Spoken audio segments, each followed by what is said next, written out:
Good morning, everyone. Thank you all for coming out today as the district opens the new Stabilization Center. I am Eric Scott, a certified peer specialist with the community response team at DBH. I work with, I'm sorry, can I'm sorry. I am a DC native from Ward 8, and I am 10 years in recovery. I work, thank you, thank you.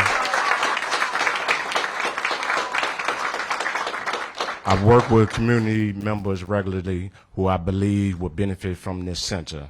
I look forward to the work the viable team will provide to individuals experiencing challenges with substance use disorders. This is major. I appreciate the Bowser administration for making this a priority. I now introduce Mayor Bowser. Thank you, Eric. I'm sorry. Thank you, Eric. Give Eric a big round of applause.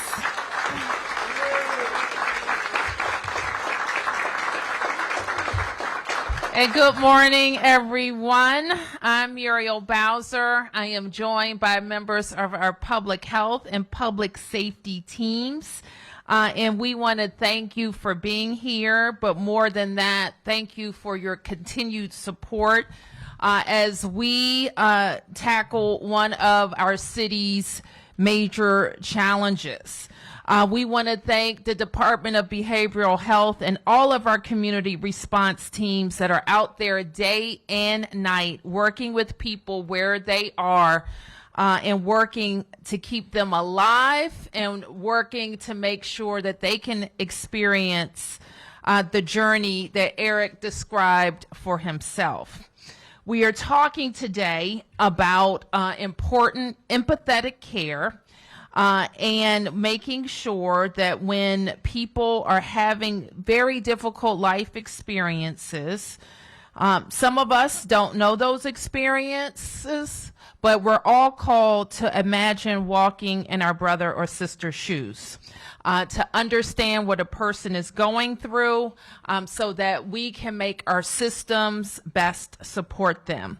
I want to acknowledge that we have been joined by the director of DBH, who you will hear from shortly, Dr. Barbara Beresron, as well as our partners and everything that will happen here from the Department of Fire and EMS, Chief John Donnelly.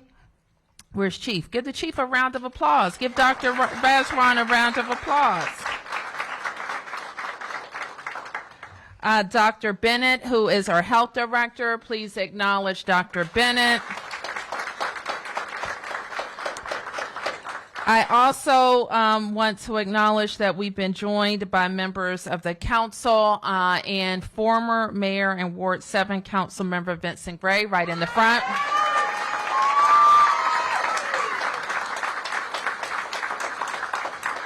And at-large council member and the chair of the council's Committee on Health, Christina Henderson. Thank you, Christina.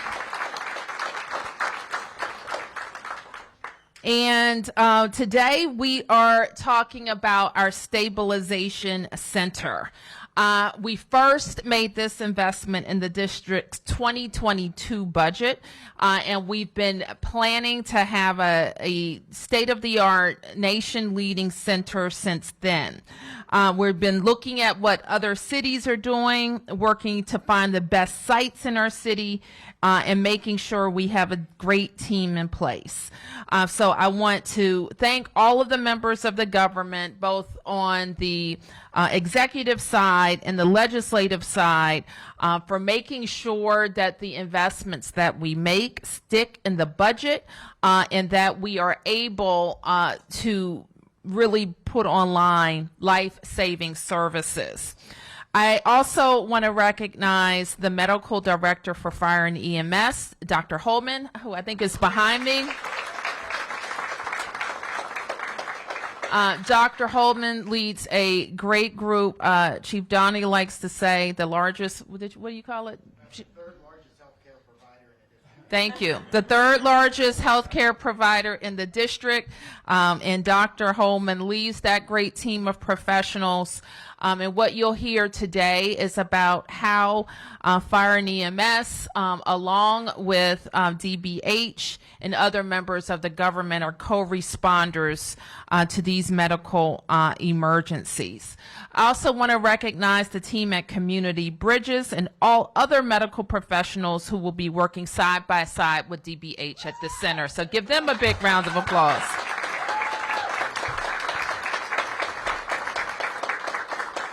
And I always want to recognize MPD. Chief Smith might say she's the 4th largest provider of medical services in the district. We want to work that down. So Chief Pamela Smith, thank you for being here as well. And what I have learned from this great team of professionals over the years is that when people get the right care, they have better outcomes. And the right care is not always calling 911 and sitting in an emergency room, but knowing your healthcare providers, knowing that there's help out there for addiction and getting to the right places, because what we want, we're building a great city, but you can't experience that city if you're not well and alive. And so that's what we will talk more about. You remember in 2018, we launched the Nurse Triage Line, and the idea behind that program is to make sure that when we have somebody, when they call 911, that they're actually getting to the right place. And sometimes people need to get to the right place, but it's not necessarily an ambulance.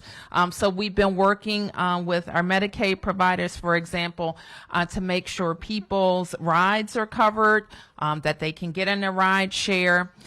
Because if someone's in that ambulance or sitting in the emergency room who doesn't need to be there, then someone else who really does may not be getting the life-saving care that they need.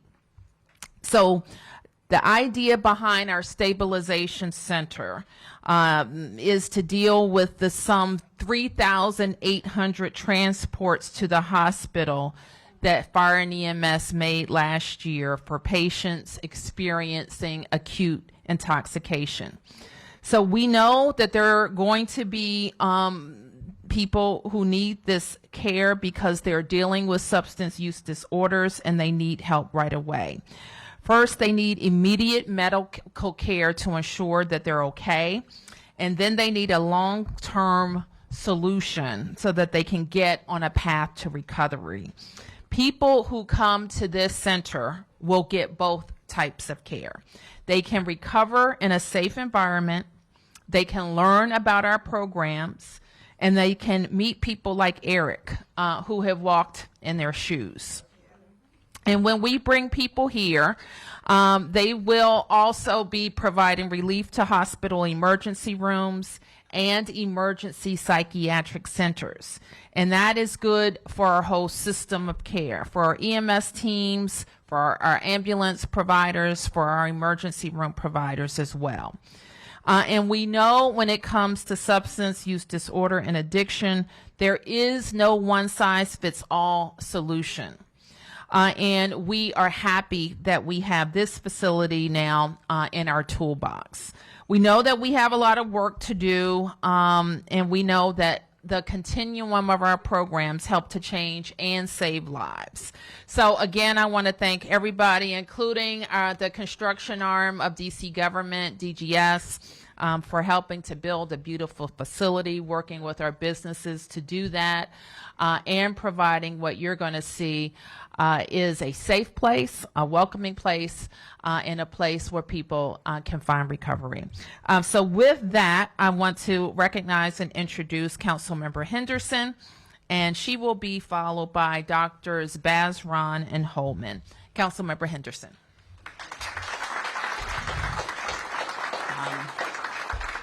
Good morning. I'll be incredibly brief. As the mayor said, I'm Councilmember Christina Henderson. I'm an at-large member of the council, and I also chair the Committee on Health. Someone asked me earlier what I was planning to say, and frankly, I think we could sum it up as it's it's about time that we got this place open. When I have conversations with our hospitals, when I have conversations with the chief, every time I've talked to him, he talks about the need for us to have some other place besides our emergency rooms for individuals who are suffering with substance abuse disorder, who need to be stabilized, but also need to be connected with other forms of care to have a place to go. So I'm so excited that we're here at this point to open our first Stabilization and Sobering Center. There is money in the budget for a second one.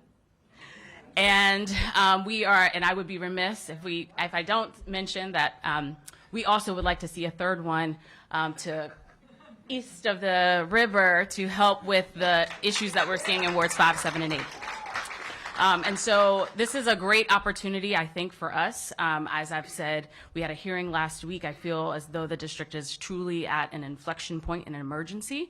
The mayor mentioned the number of transports, but if we look overall at the number of just suspected overdose cases that we've had in the district in the last fiscal year, over 5,200.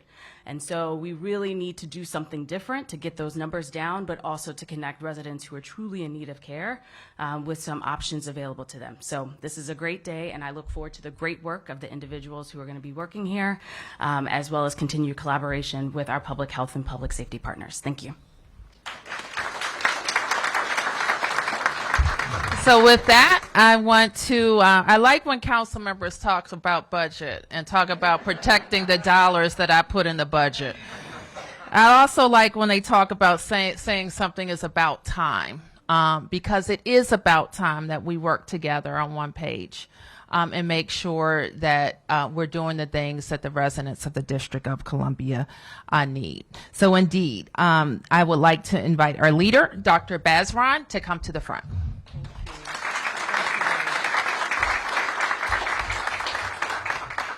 Good morning, everyone. I am so happy to be here today. It's been 2 years of development. I really want to thank Mayor Bowser for her leadership and continued investment, including having funding for another center, which is to come, in behavioral health services, so that every district residents can have an opportunity to live longer and healthier lives. Eric Scott, you continue to make DBH proud, so thank you.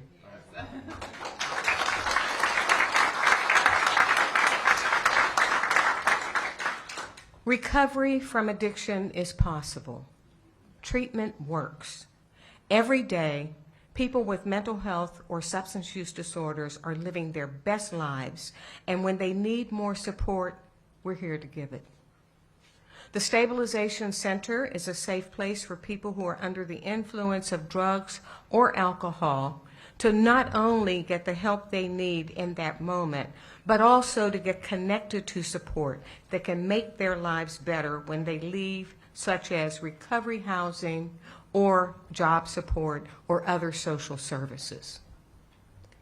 It's a safe place for people to start or restart their treatment with medication and counseling on the spot. And I'm saying restart because we know that substance use disorders are chronic and relapsing diseases.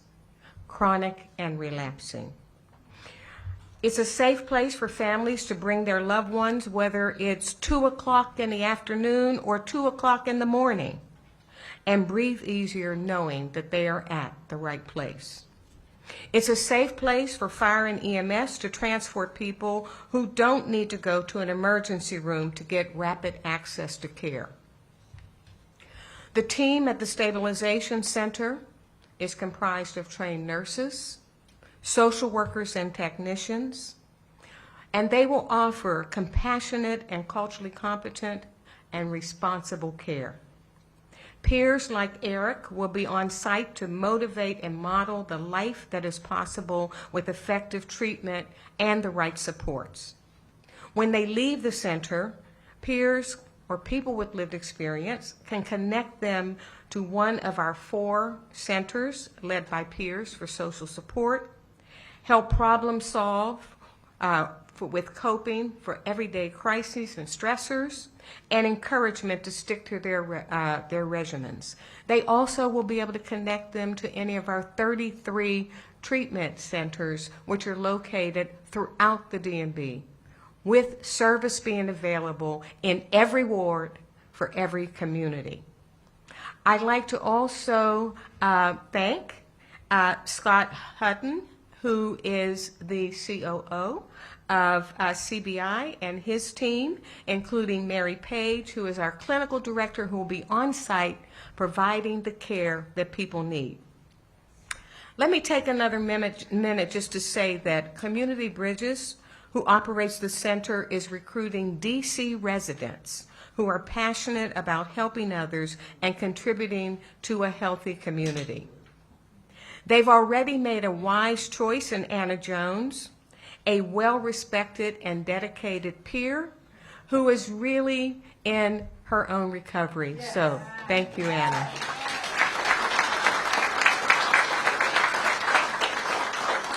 Anna will be making those connections in the community and making sure that individuals out there in the community and residents know that this is available.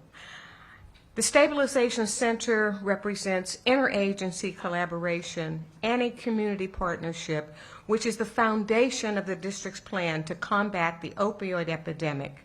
And I thank all of our partners for their work. We have met every Tuesday for 2 years to make this a reality, and so I thank all of our partners. I would now like to introduce one of them, Dr. Robert Holman, who is a medical director at Fire and EMS, who was instrumental in envisioning the Stabilization Center. Thank you very much.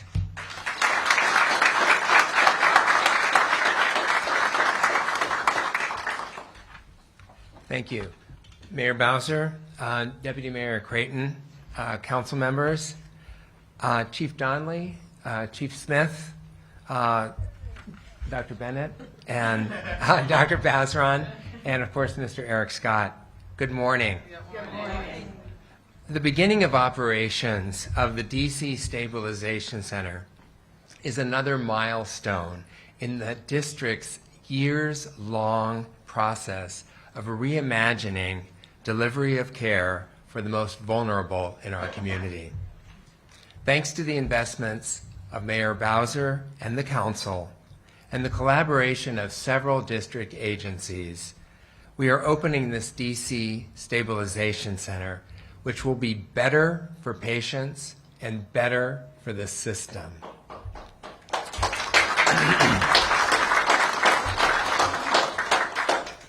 Over several decades, the method of handling publicly intoxicated individuals has evolved. Governments have taken them to jail or to an austere facility simply for them to be out of sight. More recently, EMS agencies have conducted basic triage and then transported them to already overtaxed and crowded emergency departments. In the emergency department, these intoxicated patients are put under bright lights and surrounded by noise just while watching them.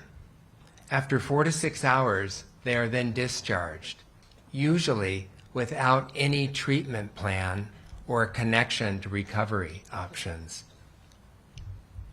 Today we are going to change that by bringing them here to the DC Stabilization Care, where they can get the appropriate care that they've needed all along.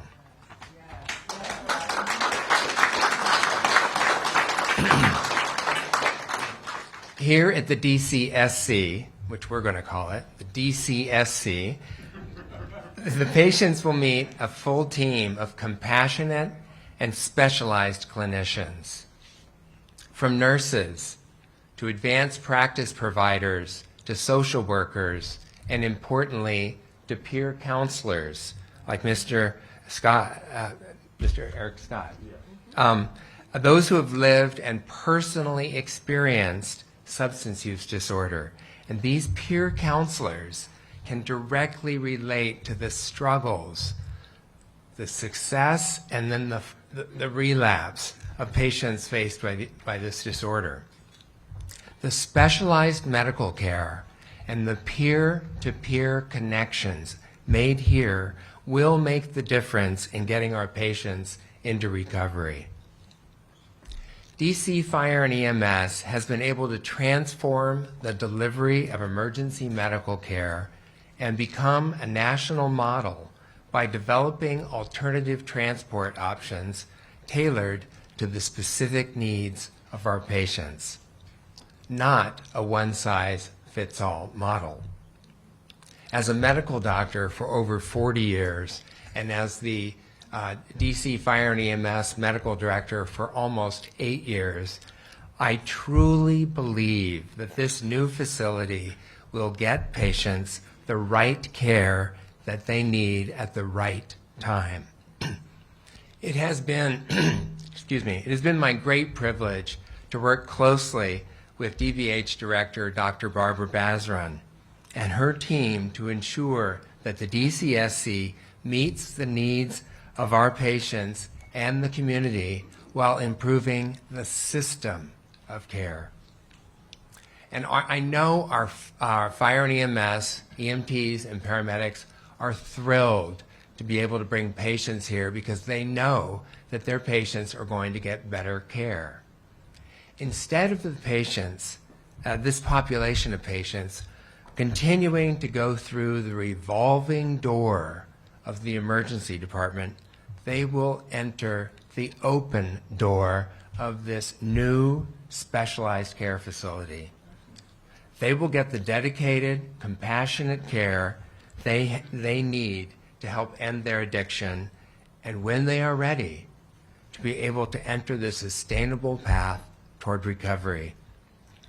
Mayor Bowser, thank you again for the opportunity that your investments and your leadership have provided. Thank you, Doug. Thank you.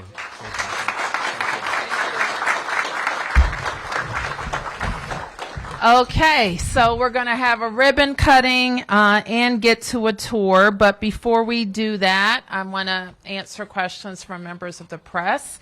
And if there's time, we can take a few community questions or take some questions as we walk. Please introduce yourself. Hi, Mayor Bowser. Jenna Portman, Washington Post. I'm curious if you are considering declaring a state of emergency over opioids and fentanyl, and what would or would not go into that order if it's something that you're considering. I understand that there's been some discussion at the council about a public health emergency, and I think we've all had an experience with that recently that gives the mayor extraordinary powers to conduct government operations. So I will have some discussions with the members of the council and our team.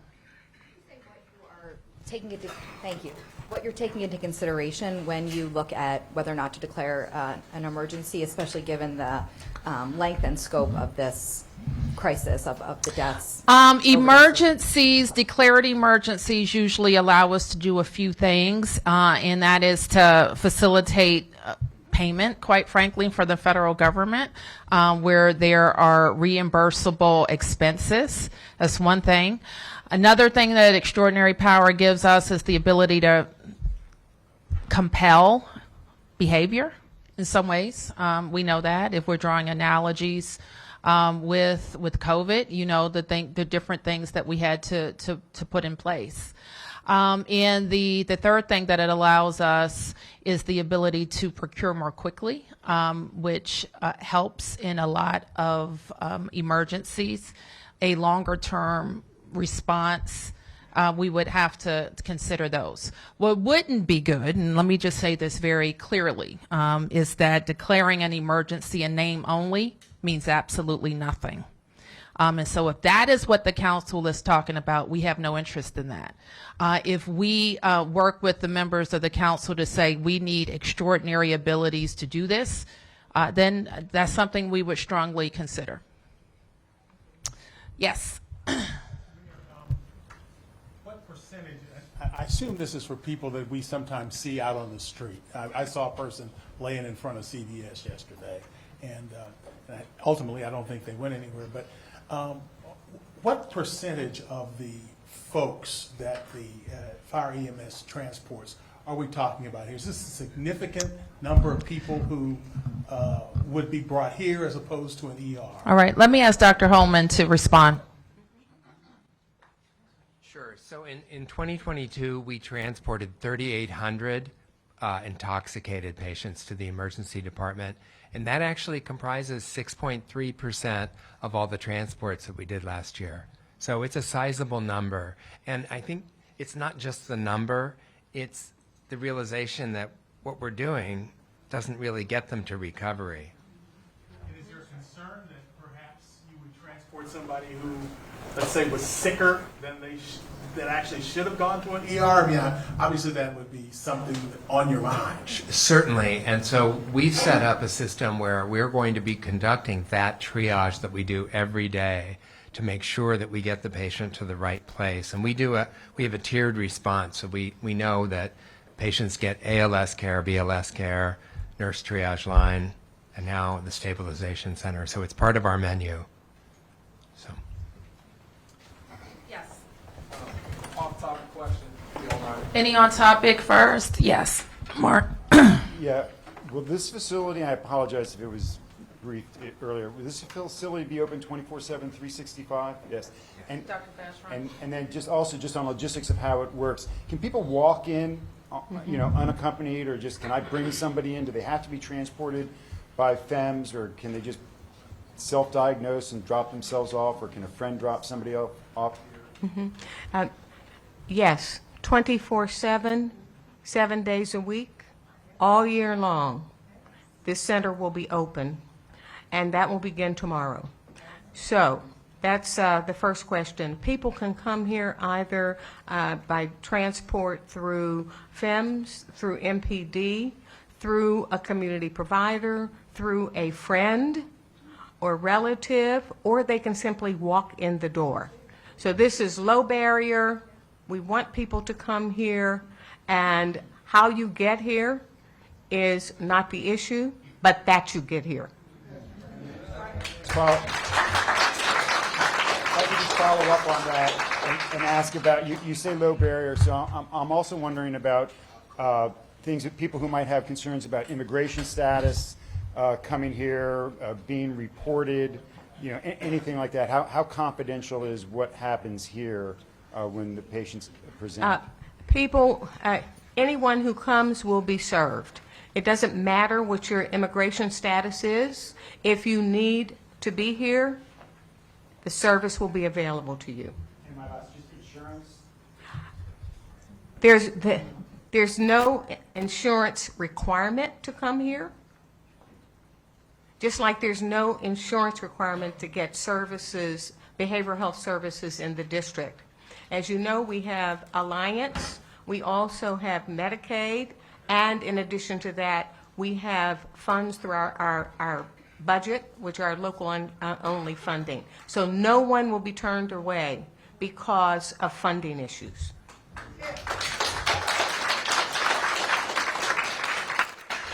Okay, yep, Off-topic question? okay. Okay, over the weekend, we had a federal... Oh, I'm sorry. Let me get to you second, Darcy. Yep. Peace and blessings. Sam P.K. Peace. Collins Thank you, with the Washington Sam. Informer. Thank you. It's my understanding that at some point earlier this year, you were supposed to meet with the displaced condominium owners on Talbot Street.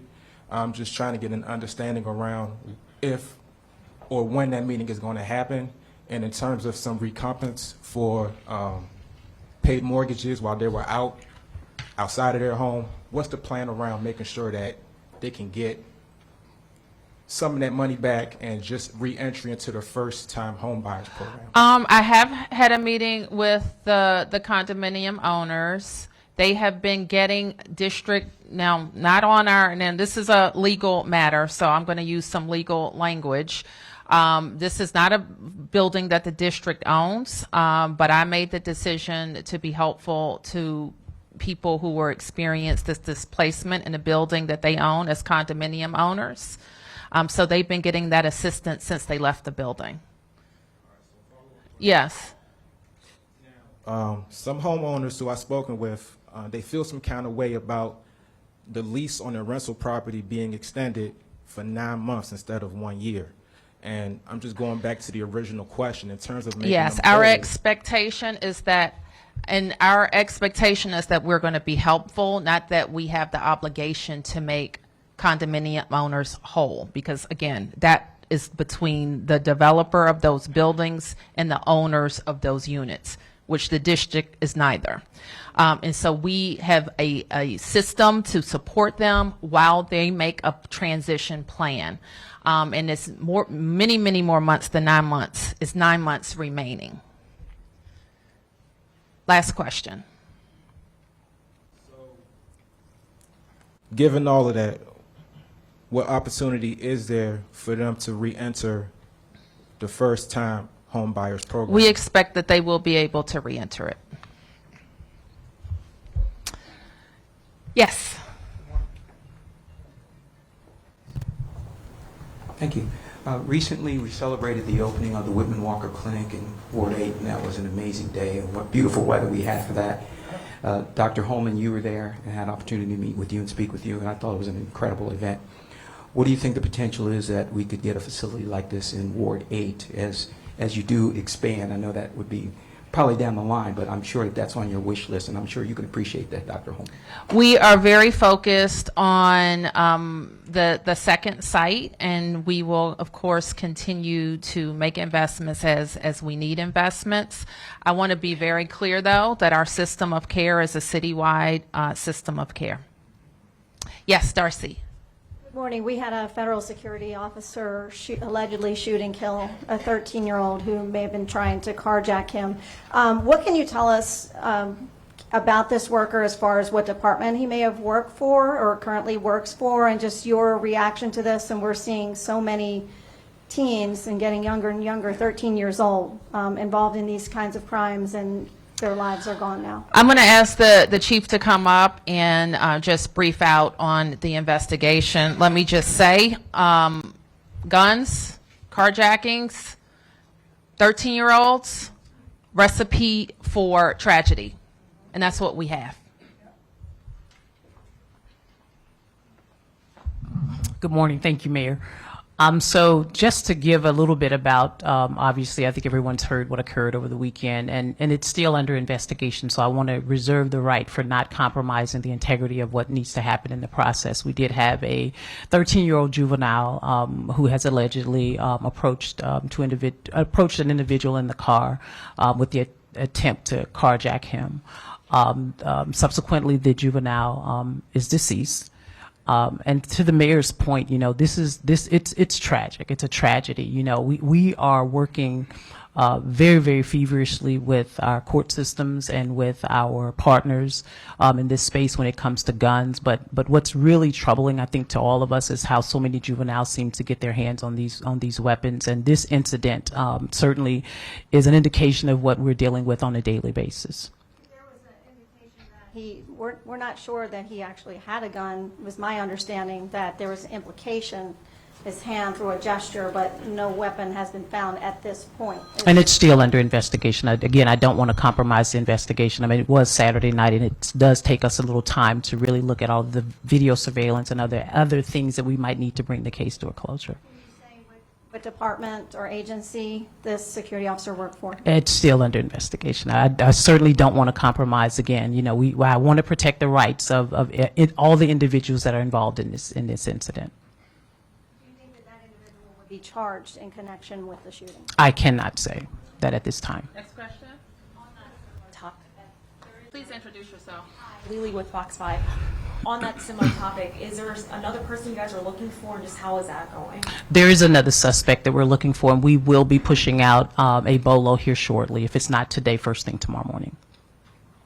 Any video or photos or anything that you can release? We will be releasing that hopefully either this afternoon or first thing tomorrow morning.